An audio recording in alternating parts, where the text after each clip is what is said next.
बड़ा ही महत्वपूर्ण अवसर है और बड़ा ही महत्वपूर्ण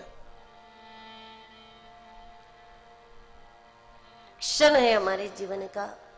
और महत्वपूर्ण बात भी यह है कि कैसे भी करके जहां कहीं से भी प्राप्त हो जाए, हमें अपने जीवन में अमृत की प्राप्ति कर लेनी है।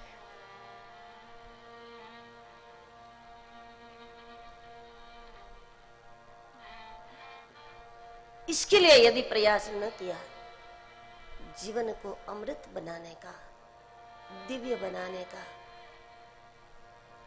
विचारों की ऊर्ध्व गति बनाने का यदि प्रयास न किया, तो क्या होगा? तो यही होगा कि हमारा अधिकांश समय इसके लिए निकलता है कि शरीर के लिए क्या करें, और जब अधिकांश समय निकल जाता है तब मृत्यु के डर के मारे फिर ये सोचते हैं कि शरीर को बचाने के लिए क्या करें।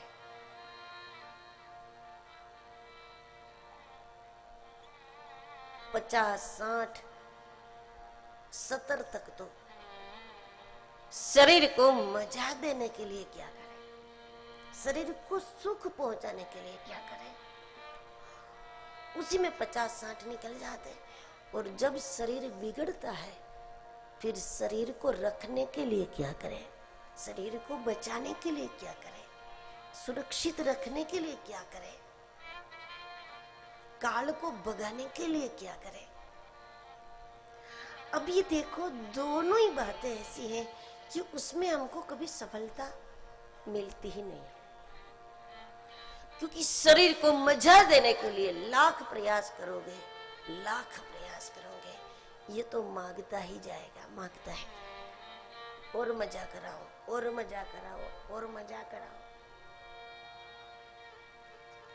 एक वस्तु खिलाओगे तो वो कहेगा 2 खिलाओ।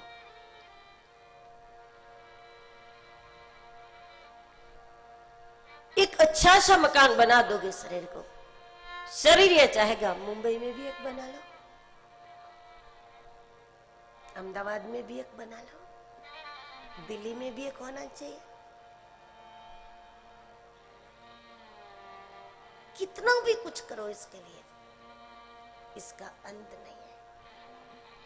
त्याग का अंत है, ये भी छोड़ो, ये भी छोड़ो, ये भी छोड़ो, ये भी छोड़ो, ये भी छोड़ो।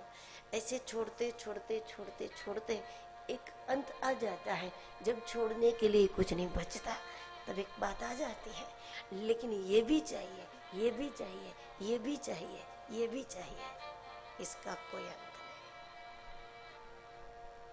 नहीं। ये वृत्ति ही राक्षसी है।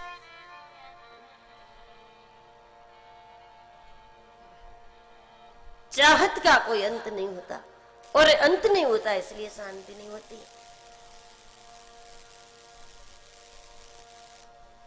त्याग का अंत होता है।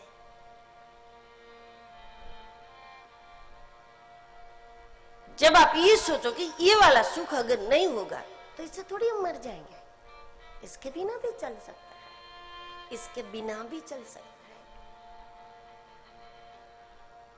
आदत डालनी होती है, अभ्यास करना होता है।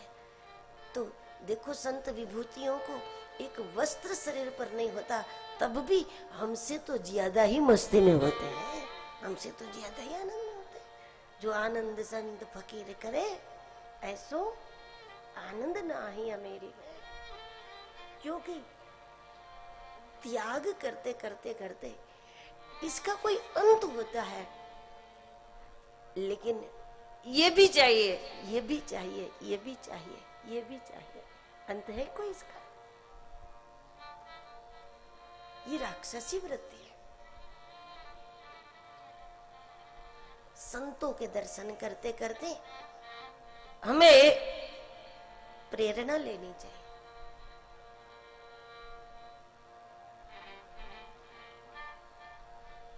मुश्किल से 2-4 वस्त्र कोई कोई साधु अपने पास रखते हैं, एक आध कहीं कुटिया बना ले,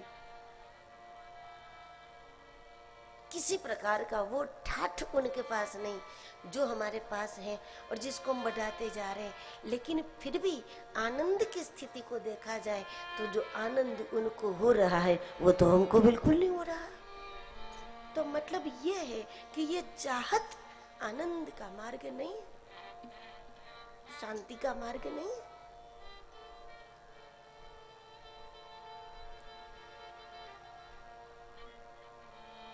संतों के दर्शन से, सत्संग से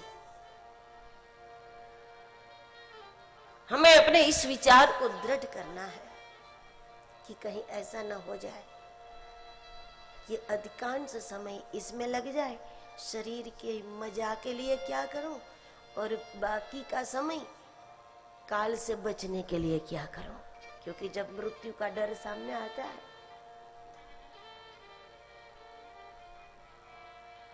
तब इनमें से कोई चीज हमारी रक्षा नहीं करती।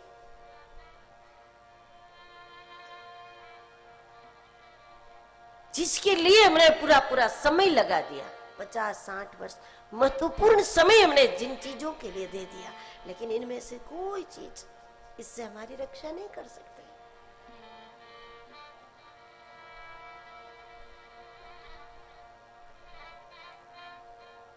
तो कहीं ऐसा ना हो कि हमारा अधिकांश समय इसमें निकल जाए। आखिर जीवन है प्राप्ति के लिए, जीवन है तृप्ति के लिए। देखो जब गंगा बहती है ना,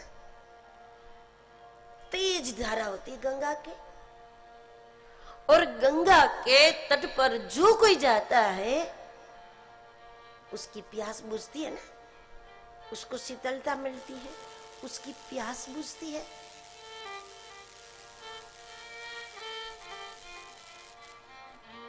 बावजूद उसके गंगा अपनी धारा को कहीं रुकने नहीं देती, वो तो दौड़ी जा रही है, दौड़ी जा रही है। और जब किसी संत ने गंगा से पूछा कि तुम क्यों दौड़ रही हो, तुमसे तो लाखों की प्यास बुझ रही है, लाखों की थकान मिट रही है और लाखों को शीतलता मिल रही है, तुम क्यों दौड़ रही हो। तो गंगा कहती है कि मुझसे भले ही लाखों की प्यास बुझे, लेकिन मैं तो अपनी प्यास बुझाने के लिए गति कर रही हूं।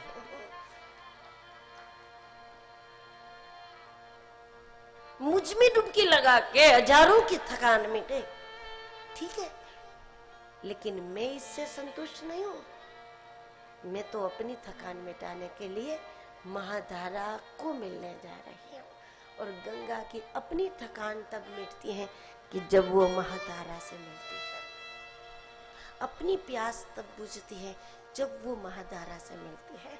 तो इस प्रकार यदि इस शरीर के माध्यम से 2-4-5 अच्छे काम अनायास हो भी जाए, अथवा 5-50 लोग जय जयकार करने वाले आसपास में आ भी जाए, तो मतलब इसका ये नहीं है कि हम अपनी लगन छोड़े, हम अपना भजन छोड़े, हम अपनी अध्यात्म यात्रा को विराम दे दें कि अब तो हम भी पहुंच गए।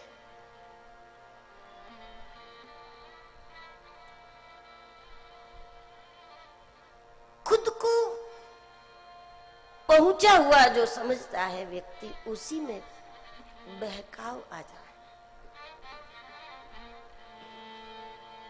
स्वभाव में विकृति आ जाती है। खुद को पहुंचता हुआ समझता है, उसमें अविवेक आ जाता है। वो किसी को कुछ नहीं समझता, बड़ों को, साधु को, गुरु को, बेख को, भगवान को कुछ नहीं समझता, क्योंकि ऐसे में व्यक्ति स्वकेंद्रीय बन जाता है। अपने से श्रेष्ठ उनको कोई नजर नहीं आता, तो व्यक्ति बहकावे में आ जाता है, सबको अपने से तुच्छ समझने लगता है। तो कईयों की प्यास बुझाने वाली गंगा भी अपनी प्यास बुझाने के लिए गति करती है। इस प्रकार जीवन यात्रा में सदैव